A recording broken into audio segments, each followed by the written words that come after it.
Hi everyone. T J മോഹൻദാസിനെ പറ്റിയിട്ടൊരു video നമ്മുടെ ഫേസ്ബുക്കിൽ കാണാനിടയായി. ഈ വ്യക്തിയെ പറ്റി നമ്മൾ കൂടുതലൊന്നും പറയണ്ട. ആക്ച്വലി RSSലേക്ക് ജോയിൻ ആയി കഴിഞ്ഞാൽ ആദ്യം അവൻ്റെ തലച്ചോറിൽ കയറിയ ചാണകമാണ്. പിന്നെ അവൻ പറയുന്നത് തലയും വാലും ഇല്ലാത്ത ഓരോരോ കാര്യങ്ങളാണ്. ഇനി ഇതിനേക്കാൾ ഉപരി എന്തെന്ന് പറഞ്ഞു കഴിഞ്ഞാൽ ബലാത്സംഗം പോലുള്ള ഒരു ക്രൂരമായ കുറ്റത്തിനെ വളരെ ലഘൂകരിച്ചിട്ടുള്ള വർത്തമാനങ്ങളൊക്കെ ആയിരിക്കും പറയുകയുണ്ടാവുക. അപ്പോൾ ടി ജെ മോഹൻദാസിൻ്റെ ഒരു വീഡിയോ അതൊന്ന് കേൾക്കാം. ബലാത്സംഗം കൂട്ട ബലാത്സംഗമായിട്ട് നടക്കും. പിന്നെ ദൈവം സഹായിച്ച അതിന് പരാതി ഉണ്ടാവില്ല. ബലാത്സംഗം മിണ്ടായിടെ ബലാത്സംഗം കൂട്ട ബലാത്സംഗമായിട്ട് നടക്കും. ദൈവം സഹായിച്ച് അതിന് പരാതിയൊന്നും ഉണ്ടാവില്ല. അതേത് ദൈവമാണോ ഈ സഹായിക്കുന്ന ബലാത്സംഗത്തിനൊക്കെ സഹായിക്കുന്ന ദൈവം ഉണ്ടാവോ എന്തോ എന്തോ ശംഖപുത്ര ജയ് ശംഖശക്തി. ഇഷ്ടപ്പെടുന്ന ടീമാണ് ഈ വഴലൂർ ദേവസ്വം കളിയാണ് അവിടെ നടക്കുന്നത് മുഴുവൻ. ബലാത്സംഗം ഇഷ്ടപ്പെടുന്ന സ്ത്രീകളുണ്ടല്ലോ, പെൺകുട്ടികളുണ്ട്.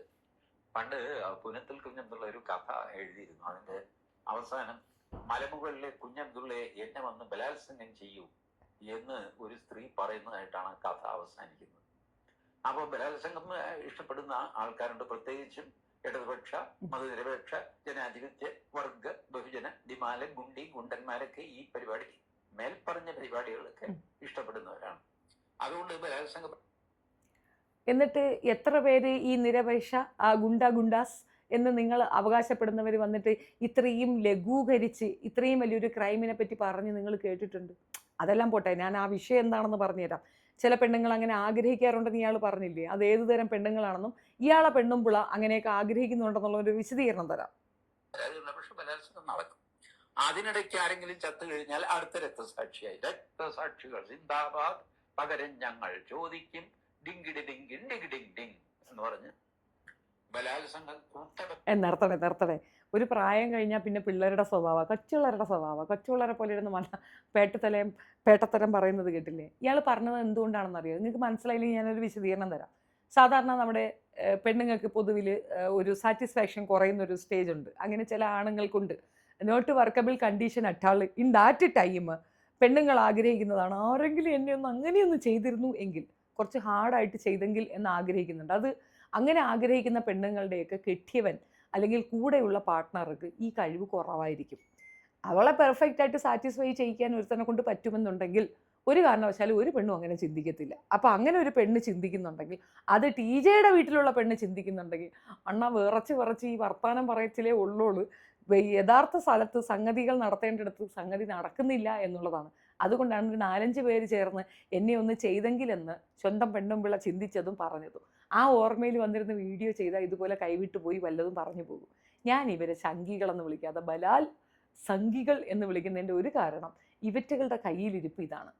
എത്രയോ വലിയൊരു ക്രൈമാണത്. ഒരാളുടെ കൺസെൻ്റ് ഇല്ല. അതിപ്പം ഈ പറയുന്നത് കാരണം ഒരു കൂട്ടത്തോടുള്ള ആക്രമണത്തിനാണ് അയാൾ അത്രത്തോളം ലഘൂകരിച്ച് പറയുന്നത്. ഓർത്തോണം, CJPയോടുള്ള ശത്രുത, 2 മാസം കൊണ്ട് രൂപീകരിക്കപ്പെട്ട ഒരു പാർട്ടി, അതിൽ കുട്ടികൾ നടത്തിയ ആ പ്രക്ഷോഭം നിൽക്കാൻ പറ്റാത്തൊരു അവസ്ഥ ഉണ്ടാക്കി കൊടുക്കുന്നു, നിലയില്ലാ കയത്തിലേക്ക് വീഴുന്നു. ധർമ്മൻ എന്ന് പറയുന്ന ഒരു പടുവൃക്ഷത്തിനെ ചവിട്ടി താഴെ ഇടുന്നു. കാരണം അയാൾ ഒഡീസയിൽ നിന്നാണ് പാസ്സായിട്ടുള്ളത്. ഒഡീസ എന്ന് പറയുന്നത് ഈ ഒരു സംഘശക്തിക്ക് അത്രത്തോളം വാല്യൂ കൊടുക്കുന്ന രീതിയിലേക്ക് അതിനെ ഡെവലപ്പ് ചെയ്ത് കൊണ്ടുവരാൻ അയാൾക്ക് സാധിച്ചു.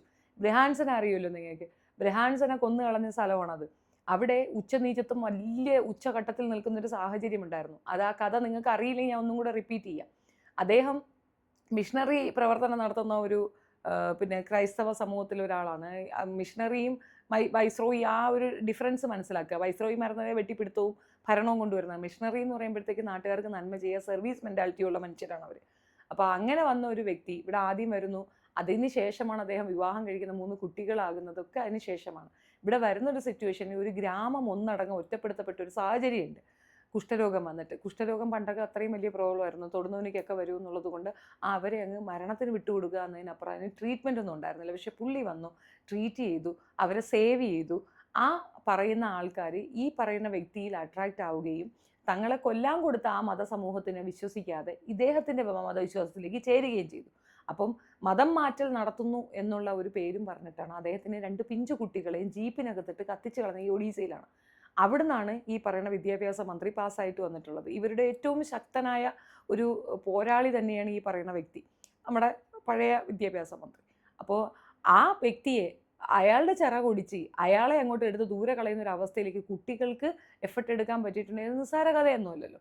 ഇപ്പോൾ 30% ആണ് ഈ കുട്ടികൾ എന്നുള്ളതാണ് പറയുന്നത്. ആകെ ജനസംഖ്യയിൽ 30% ആണ് ഇവരെന്നൊക്കെയാണ് ഇവരുടെയൊക്കെ കണ്ടെത്തലുകൾ. കറക്റ്റ് കണക്കൊന്നും എനിക്കും അറിയത്തില്ല, ഞാൻ അതിനെപ്പറ്റി റിസർച്ച് നടത്തിയിട്ടില്ല. പക്ഷേ കുഞ്ഞുങ്ങൾ ഒരു ഒരു ഒരു സമരമുഖത്തേക്ക് ഇറങ്ങുമ്പോൾ ഈ 30% എന്ന് പറയുന്ന അവരുടെ ആ ഒരു ബാഹുല്യത്തിനേക്കാൾ ഉപരി അവർക്ക് കിട്ടുന്ന സപ്പോർട്ടും കൂടെ മനസ്സിലാക്കുക.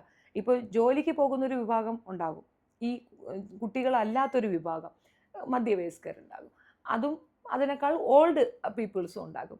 ഈ എല്ലാ കാറ്റഗറിയും കുട്ടികൾക്കൊപ്പം നിൽക്കും. അതിൻ്റെ റീസൺ കുഞ്ഞുങ്ങളാണ് ഒരു വീട്ടിലെ വിളക്ക്. ആ കുട്ടികളെ അവർക്ക് വേദനിക്കുന്ന കണക്ക് അവർക്ക് വേണ്ടി ജീവിക്കുന്ന പേരൻസ് ആയിരിക്കും, അവർക്ക് വേദനിക്കുന്ന കണക്ക് ചിന്തിക്കാൻ പോലും പറ്റാത്ത ആൾക്കാരായിരിക്കും ആ കുടുംബത്തിലുള്ളത്. ഇപ്പം നമ്മുടെ വീട്ടിലൊരു എൻ്റെ ഇളയ മകൻ്റെ കേസ് എടുക്കുകയാണെന്നുണ്ടെങ്കിൽ അവൻ ഒരു കാര്യത്തിന് ഇഷ്ടപിടിക്കുകയാണെങ്കിൽ ഞാൻ തോറ്റു കൊടുക്കുകയെ നിവൃത്തി ഉണ്ടാവുള്ളൂ. എൻ്റെ വീട്ടിൽ എൻ്റെ മാതാപിതാക്കളുണ്ടെങ്കിൽ അവനൊപ്പമേ നിൽക്കുള്ളൂ. അതിൻ്റെ കാരണം എന്താണ്? അതൊരു സൂചന പോലെ പറഞ്ഞതാണ്. കുട്ടികൾ ഒരു വിഷയത്തിലേക്ക് ഇറങ്ങുമ്പോൾ അത് സക്സസ് ആകുന്നതിൻ്റെ ഒരു കാരണം ആ കുഞ്ഞുങ്ങളുടെ ഡിമാൻഡ് അത് സക്സസ് ആക്കാൻ വേണ്ടിയിട്ട് അതിനനുസരിച്ച് നിൽക്കാൻ ആ കുടുംബത്തിൽ എല്ലാവരും തയ്യാറാകും. അതുകൊണ്ട് കുട്ടികൾ 30% ഉള്ളൂ, അവർ വിചാരിച്ചവരുണ്ടേ നടക്കത്തില്ലെന്ന് അവർ തീരുമാനം തെറ്റാണെന്ന് അവർ കാണിച്ചു കൊടുത്തില്ലേ, ബാക്കിയുള്ളവർ മാറി നിന്നിട്ടാണെങ്കിലും സപ്പോർട്ട് ചെയ്യും. അപ്പോൾ കുഞ്ഞുങ്ങളെ കൊണ്ട് അത് സാധിച്ചു എന്നുള്ളതൊരു ചെറിയ കാര്യമൊന്നുമല്ല. അതുകൊണ്ട് കുരു പൊട്ടിയിട്ട് ഇങ്ങനെ ഇരുന്നുകൊണ്ട് പൊട്ടി ഒലിച്ച കുരുവും കൊണ്ട് ഇങ്ങനെ ഓരോന്ന് പറയാം. ആദ്യം മുസ്ലിങ്ങളുടെ കുറേ പറഞ്ഞു ഔറംഗസീബിൻ്റെ ഫോട്ടോയും കൊണ്ട് നടക്കണമെന്ന്. എനിക്കിപ്പോഴും മനസ്സിലാവാത്തൊരു കാര്യം, ഇസ്ലാമിയർ മാറി നിൽക്കുന്നത് എന്തിനെന്നാണ്. എന്താ, നമ്മൾ ഈ രാജ്യത്തെ പൗരന്മാരല്ലേ? ഇവർ അങ്ങനെ ഒരു നരേറ്റീവ് കൊണ്ടുവന്നത് മുസ്ലിംസിൻ്റെതാണ് എന്ന് വരുത്തി തീർത്ത് അവരാണിത് പൊട്ടി പുറപ്പെടുവിച്ചത് എന്ന് പറഞ്ഞ് അങ്ങനെ ഇങ്ങ് ടാർഗറ്റ് ചെയ്യുമ്പോൾ നമ്മൾ പേടിച്ച് മാറിയല്ല നിൽക്കേണ്ടത്. നമുക്കെന്താ റൈറ്റ്സ് ഇല്ലെന്നാണോ വിചാരിക്കുന്നത്? നമ്മളെന്താ ഈ രാജ്യക്കാരല്ലേ? ഇവന്മാരുടെ വർത്തമാനമൊക്കെ കേട്ടാത്തൊന്നും താഴ്ന്ന ജാതിക്കാരും മുസ്ലിംസും ഒന്നും ഈ രാജ്യത്തെ ആൾക്കാരല്ലേ, ഇവർ കുറച്ച് പേര് മാത്രമാണ് എന്ന് പറയുന്നത് പോലെയല്ലേ ഉള്ളൂ. ഇവന്മാരുടെ നേതൃനിര തന്നെ എടുത്തു നോക്കുക, എത്ര ഷെഡ്യൂൾ കാസ്റ്റിലുള്ള ആൾക്കാർ ഇവരൊക്കെ ഒപ്പമുണ്ട്. അങ്ങനെ ഒരു കാസ്റ്റ് പോലും പറയണത് പോലും ഇഷ്ടമില്ലാത്ത ഒരാളാണ് ഞാൻ.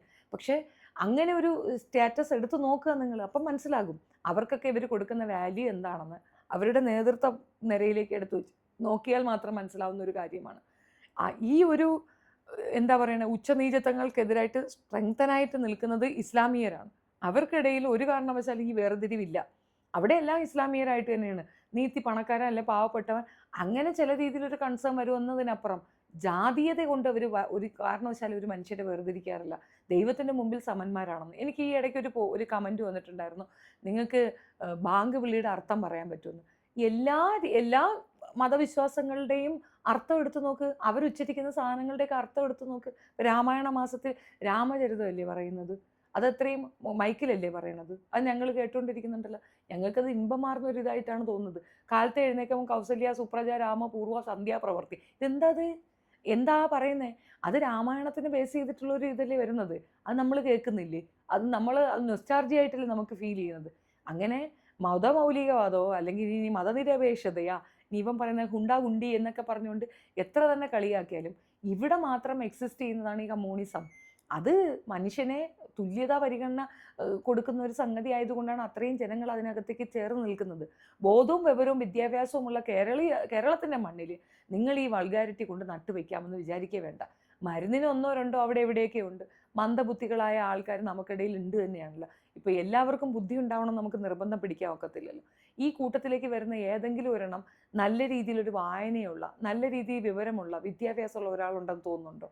ഉണ്ടെങ്കിൽ അവൻ മനസാക്ഷി പണയം വെച്ചിട്ടായിരിക്കും നിങ്ങൾക്കൊപ്പം നിൽക്കുക. കുറച്ചെങ്കിലും ബോധമുള്ളവർ രാഷ്ട്രീയമായിട്ട് പറയുമ്പോൾ അതിനകത്ത് വർഗീയത പറയത്തില്ല. ഇത് വർഗീയവാദി എന്ന് പറഞ്ഞാൽ അങ്ങേയറ്റം എക്സ്ട്രീം ലെവലിൽ വർഗീയവാദികളാണ് ഇവർക്കൊപ്പം നിൽക്കുന്നത്. ഞാൻ ഇത്രയും പ്രഭാഷണവും നടത്തേണ്ട കാര്യമില്ല. ബലാത്സംഗത്തിനെ ലഘൂകരിക്കുകയും ബലാത്സംഗം ഒരു ക്രൈമേ അല്ലാത്ത കണക്ക് സംസാരിക്കുകയൊക്കെ ചെയ്യുന്നത് ഈ മനുഷ്യൻ്റെ എത്രയോ നാരോ മൈൻഡഡ് ആയിട്ടുള്ളൊരു ചിന്താധാരയാണ്. ഇതിന് കേസ് കൊടുക്കണം. ഇങ്ങനെ കമൻസിൽ കുറേ പേര് പറയുന്നുണ്ട് നമുക്ക് കേസ് കൊടുക്കാൻ പറ്റും, കേസ് കൊടുക്കണം, ഇയാളെ എന്ത് പണിഷ്മെൻ്റാണ് നിങ്ങൾ ഉദ്ദേശിക്കുന്നത്? അയാളുടെ അഭിപ്രായത്തിൽ ഓരോന്ന് പറഞ്ഞു, അയാൾക്ക് തലയും വാലുമില്ല. നീ ബലാത്സംഗത്തിന് ലഘൂകരിച്ചു, അയാൾ അതിന് ചെയ്തിട്ടില്ലല്ലോ, ഒരു ക്രൈം ചെയ്തിട്ടില്ല, ക്രൈമിനെ ലഘൂകരിച്ചു എന്ന് പറയാൻ ഒരു അഡ്വക്കേറ്റ് ആയിരിക്കണം. അങ്ങനെ പറഞ്ഞിട്ടുണ്ടെങ്കിൽ അതിന് നമുക്ക് വേണമെങ്കിൽ നിയമപരമായിട്ടൊരു നിയമം അറിയുന്ന ഒരു വ്യക്തി, നിയമജ്ഞൻ, നിയമത്തിനെ അജ്ഞതപ്പെടുത്തുന്നവനെന്നല്ല കേട്ടോ, നിയമം അറിയുന്ന ഒരുത്തൻ അത് പറഞ്ഞാൽ അത് പ്രശ്നമാണ്. കാരണം അവൻ നിയമത്തിനെ അറിഞ്ഞുകൊണ്ട് ആ വർത്തമാനം പറയാൻ പാടില്ല.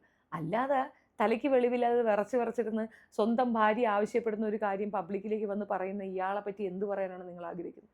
തലയ്ക്ക് കിളി പോയ മനുഷ്യനാണെന്നേ, കിളി തീരെ പാറിപ്പോയ ഒരു വൃത്തികെട്ട ജന്മം. അയാളെ പറ്റി എന്ത് പറയാനാണ്? ഇഗ്നോർ ചെയ്യുന്നതാണ് ദ ബെസ്റ്റ് തിങ് എന്നുള്ളതാണ്. ഏതായാലും ഇവൻ പക്ക ശങ്കിയാണ് എന്നുള്ളതിൻ്റെ ഒരു തെളിവും കൂടെയാണിത്. ശംഖുസ്ഥാനികൾക്ക് ആകെ പറയാൻ അറിയുന്നതാണ് ബലാശങ്കം, അത്രയേ ഉള്ളൂ. കാരണം ഇവറ്റുള്ളത് വർക്കബിൾ കണ്ടീഷൻ നെഹിഹേ. ഇപ്പം നമ്മുടേത് വർക്കബിൾ കണ്ടീഷൻ അല്ല എങ്കിൽ നമ്മൾ ഭയങ്കര സംഭവമാണെന്ന് തെളിയിക്കാൻ വേണ്ടി പൊതുവിൽ ആണുങ്ങൾ കാണിക്കുന്ന ഒരു സംഗതിയാണത്. ഞാൻ ഭയങ്കര സംഭവമാണെന്ന് കാണിക്കാൻ ഒന്ന് ബലമായി പിടിച്ച് ചെയ്യുക എന്നുള്ളതാണ്. അതല്ല കഥയെന്നും അങ്ങനെയല്ല ഒരു റിലേഷൻഷിപ്പ് മുന്നോട്ട് പോകുന്നതെന്നും കോമൺ സെൻസ് ഉള്ളവർക്ക് മനസ്സിലാവും. അത് അനുഭവിച്ചവർക്കേ മനസ്സിലാവുള്ളൂ, അല്ലാത്ത മന്ദബുദ്ധിയൊക്കെ മനസ്സിലാവത്തില്ല. സ്വന്തം കുടുംബത്തിൽ പെണ്ണുങ്ങൾ ആഗ്രഹിക്കുന്ന കാര്യങ്ങൾ വന്ന് പബ്ലിക്കിൽ പറഞ്ഞാൽ എല്ലാ പെണ്ണുങ്ങളും ഇതൊന്നും ആഗ്രഹിക്കുന്നില്ല. കാരണം ഞങ്ങളുടെ ആണുങ്ങൾക്കൊക്കെ അത്യാവശ്യം തണ്ടലുണ്ടേ, നല്ല രീതിയിൽ ഞങ്ങൾക്ക് സാറ്റിസ്ഫൈഡ് ആകുന്ന രീതിയിൽ ചെയ്തു തരാൻ കഴിവുള്ളവർ തന്നെയാണ് ഞങ്ങൾക്കൊപ്പം ഉള്ളത്. അതുകൊണ്ട് ഞങ്ങൾക്ക് ആർക്കും ഞങ്ങളെയൊന്നും ഫലാസംഗം ചെയ്യണമെന്നൊരു ആഗ്രഹവുമില്ല. ഇതൊക്കെ ഉള്ളത് ശംഖപുത്രികൾക്കായിരിക്കും. അപ്പോൾ അണ്ണൻ ശംഖപുത്രികളെ അങ്ങോട്ട് ഉപദേശിച്ചാൽ മതി എന്നുള്ളതാണ്. നിങ്ങളുടെ അഭിപ്രായം കമൻറ്റിൽ പറയുക. വീഡിയോ ഇഷ്ടപ്പെട്ടാൽ like, share and subscribe. By the way, NB കൂട്ടിച്ചേർക്കലുകൾ. എനിക്കെതിരെ ഒരു പടയോട്ടം നടക്കുന്നതായിട്ട് പറയുന്നുണ്ട്. ഷെഫീന ബീവിയാണ്, അത് മറന്നുകൊണ്ട. പിള്ളാണ് എനിക്ക്, പിള്ള, മനസ്സിലായില്ലേ? ഒരു കാരണവശാലും എൻ്റെ അകരാതിയിൽ ഞാൻ അടുപ്പിക്കാത്ത ഒരു വിഭാഗമാണ് ഈ BJP-ക്കാർ. അതിനൊരൊറ്റ കാരണമേ ഉള്ളൂ, ഗുജറാത്തിൽ നടന്ന ആ കലാപം. എനിക്ക് ആ ഒറ്റ കാര്യം മാത്രം മതി, അതാണ് ഇനഫ്. പെണ്ണുങ്ങളെ അവമതിക്കുന്ന, അവരെ അവഹേളിക്കുന്ന, അവരെ ഒറ്റപ്പെടുത്തുന്ന, അവരെ ആക്രമിക്കുന്ന ഏത് രാഷ്ട്രീയമാണെങ്കിലും അത് എൻ്റെ ശത്രു രാഷ്ട്രീയമാണ്. അതവിടെ തന്നെ ഉണ്ടാവും. പിന്നെ തെറി വിളിക്കാനും മറ്റുമായിട്ട് എന്നോട്ട് മെനക്കിടുന്നവർ. ഇവിടെ പൊളിറ്റിക്കൽ കറക്റ്റ്നെസ് ഒന്നുമില്ല. തെറിക്കുത്തരം തെറി തന്നെയാണ്, തല്ലിനുത്തരം തല്ല് തന്നെയാണ്. ഞാൻ എങ്ങനെയാണ്? ഏത് ആദ്യം തന്നെ. അപ്പം ശരി, സുലാൻ.